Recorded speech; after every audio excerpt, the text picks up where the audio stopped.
Но сейчас на связь со студией из Чешминского района, где потерпел крушение неопознанный пока летающий объект, вышел наш корреспондент Алексей Агров. Алексей, удалось ли как-то прояснить ситуацию? Что там у вас происходит, Алексей?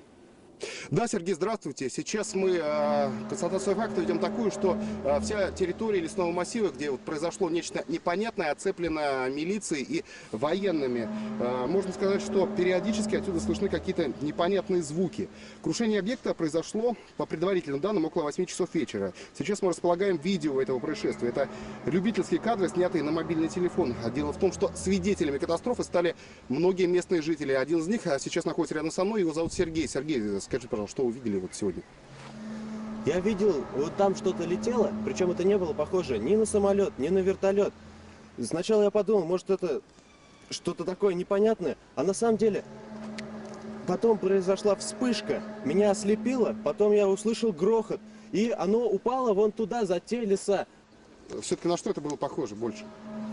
Но это было похоже то ли на тарелку какую-то, какой-то диск был, то ли круг.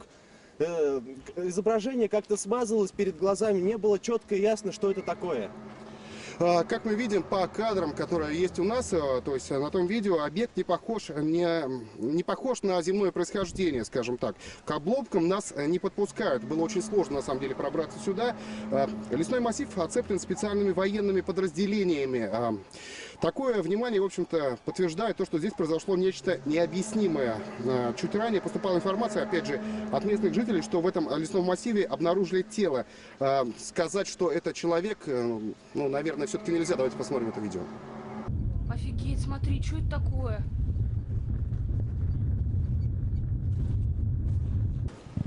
Сергей, мы будем оставаться на месте событий. Надеемся, что в скором времени ситуация хоть немного, но прояснится.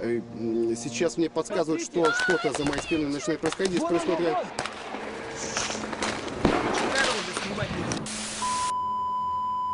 Ну вот, к сожалению, по каким-то причинам связь оборвалась. Мы просим извинения за неудобства и надеемся, дорогие друзья, на ваше понимание. Все-таки 1 апреля.